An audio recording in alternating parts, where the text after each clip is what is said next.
Hi everyone and welcome back to another Woollen Wytch video.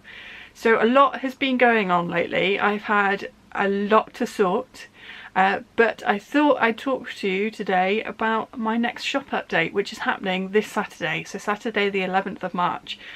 You may have noticed that a lot of things have been running out of stock on the online shop, and there is a reason for it, a very good reason. So I have taken to switch all of my yarn bases from Merino over to using British only yarn. I'm really proud of this. I've been working on it for so long and I've done so much research and really tried to look for completely UK based suppliers, which has been really hard, but I have found some great ones and some really good quality yarns, and I just thought I'd share with you what I found, what I'm working with now, and what will be available in the shop from Saturday. So first up, the reason why I'm moving away from Merino.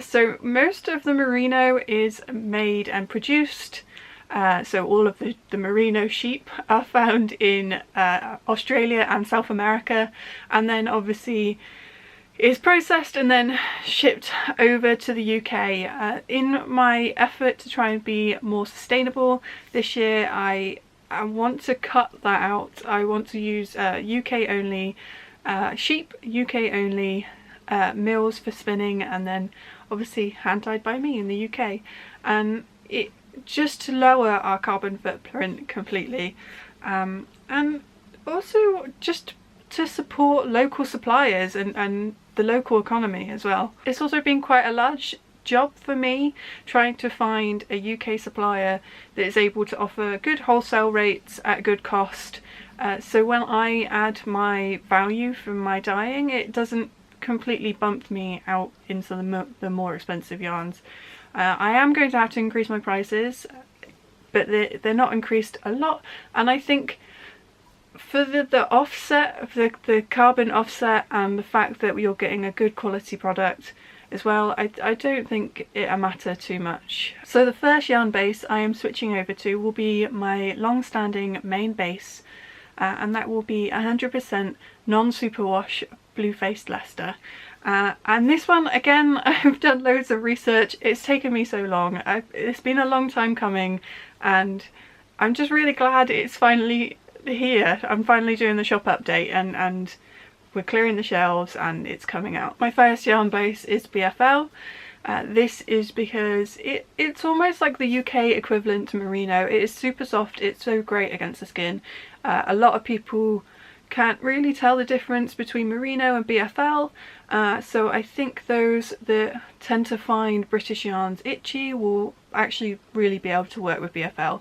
I've also worked really hard in finding, I'm going to say this a lot, I've worked really hard, guys, I've worked really hard to find a yarn wholesale supplier in the UK that also spins in the UK. So one of the major problems I came against were majority of the wholesale, the undyed yarn wholesalers in the UK actually get British BFL, ship it over to places like South America, spin it there and then ship it back. And obviously being sustainable now, I really wanted to step away from that, and also it made me feel just a little bit icky, for lack of a better word. Currently I didn't really like the feeling that these companies are trying to use cheap labour in middle income and low income countries in order to spin cheaper. It made me,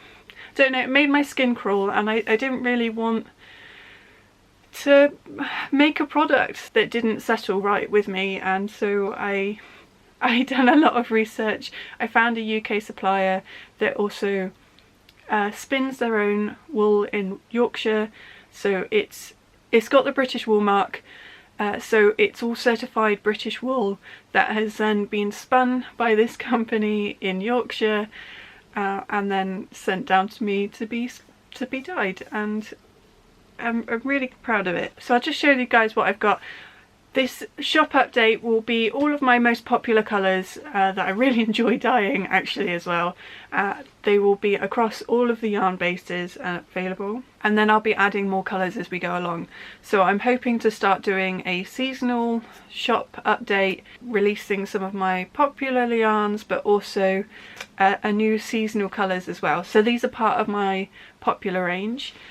So we've got Magpie on BFL and Kingfisher on BFL. So you can see there's a really nice definition in the twist. These are the double knit versions. They are super soft. You can't really, there's no itchiness, and I've got quite sensitive skin with these sort of things, and I think they're super soft and I think they're brilliant. So we will have Kingfisher on all the bases, Magpie on all the bases. So I'll leave a little list of the colourways coming out this weekend here. They are, like I said, they're my most popular colours. They're the ones I constantly sell out of, and I'm sort of expecting to again. I will be dyeing more. I have already put in another order because I've already dyed up all the yarn I bought. It's a lot. It's a lot. It's taken over my office again. But yeah, that is the first base, and like I said, that's 100% Blue Faced Leicester. It's non-superwash. For those of you that I know, there's quite a lot of people actually that prefer non-superwash to superwash, so I wanted to make sure we had that in the range. Not only have we got BFL on double knit, but we've also got it on fingering for all those sock knitters, because that is me, I am a sock knitter. Again, all of these will be on my popular colourways. We do have a mix going into the shop update at the moment. I'm gonna explain why. So when I first received my order of this new yarn base, I assumed, because that's what they were labelled as, were all 50-gram skeins, but after I dyed them up I realised I didn't have enough, and I realised there was quite a lot of them that were 100-gram skeins. So we have got a mix going into the shop. So we've got a mix of 100-gram skeins and 50-gram skeins. So if you don't know why you would buy 50 grams, these are perfect for 2 at a time socks. So rather than having to weigh that out yourself and sort through and muddle through what is going on, you can just buy 2 of these and turn them into cakes, and you're pretty much ready to go for 2 at a time socks. So the contents of these skeins in both the 100-gram and 50-gram weights is 50% superwash BFL with 25% UK alpaca and 25% bio nylon. So again, these are great for socks. Super soft. Even the alpaca just seems to add just a little bit more luster and softness, I find, to these skeins. So the BFL will be part of my base range from now on. They will always be available. I will always try to make sure I've at least got some BFL going on in there, but it's given me some scope to then expand further into other British sheep breeds, and we've got some fantastic ones in the country, and I really like the idea of experimenting with different fibres and then sharing that with you guys, because I know not everyone have tried the different fibres available from different sheep breeds. Now that leads me nicely into my next yarn base, and now these are sort of like a good introductory to British wool. They mix a few different blends of fleeces, and I think it creates like a really nice, soft, but it's still got that slight crispiness that you usually find with British wool. So these are my Shetland, BFL and alpaca base. Sounds like a bit of a weird mix, but actually it's really nice and soft. It's got this sort of almost tingle rather than an itch, and like I said, I've got quite sensitive skin, and I think I could comfortably wear this against my skin. So it mixes together the softness of BFL and alpaca with a slightly more crispiness of Shetland.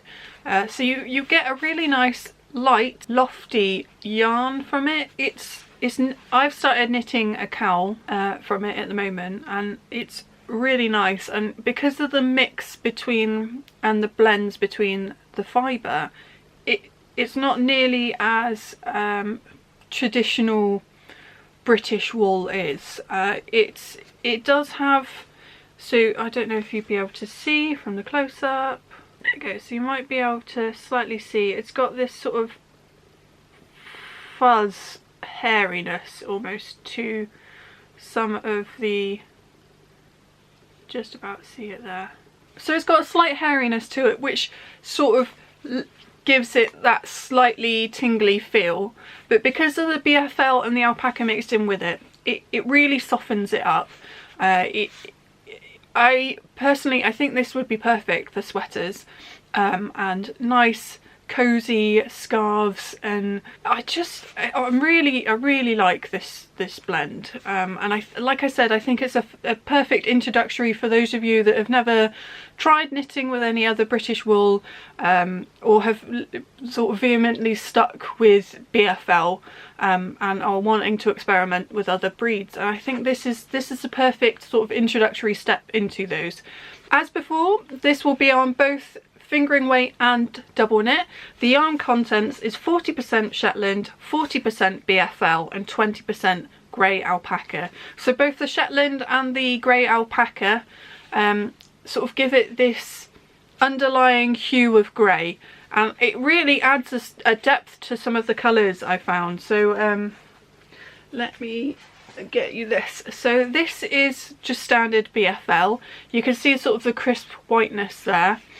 But this is on Shetland, and whilst there is some sort of paler parts, you can see a difference in the tones that come through.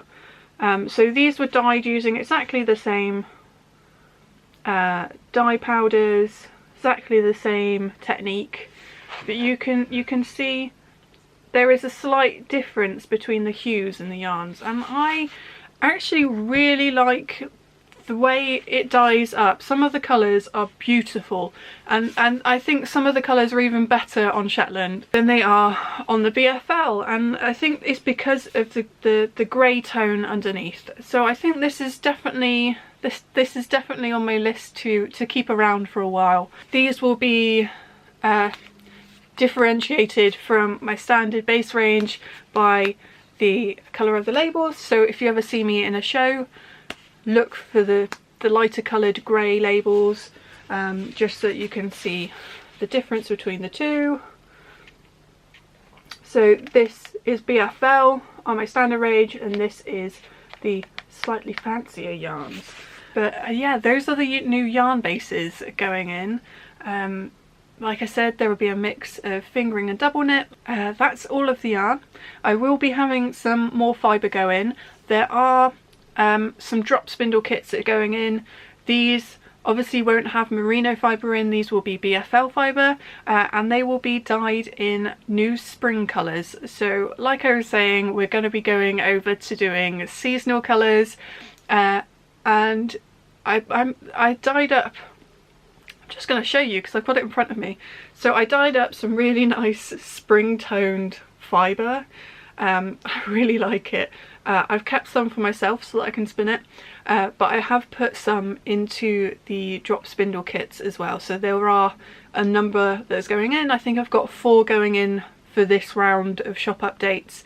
I will have some more with me at the next show, which is Wonderwool. So that's coming around quickly because that's at the end of April. So I've got to get going with dyeing more and making some more drop spindles, because I know there's quite a lot of you that have emailed me asking me when they're coming back in stock. So there will be a number of them going in stock this weekend. That'll keep you guys happy, right?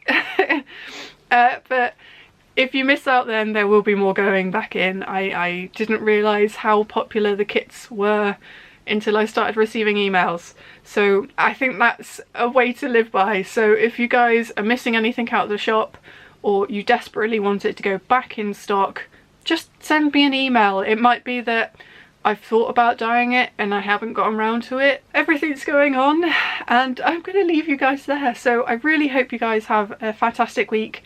This was just a short little video just to show you what's going on, explain the changes and show off the new yarn, really. I hope you guys doing well, and I will see you again in the next one. Cheers, bye!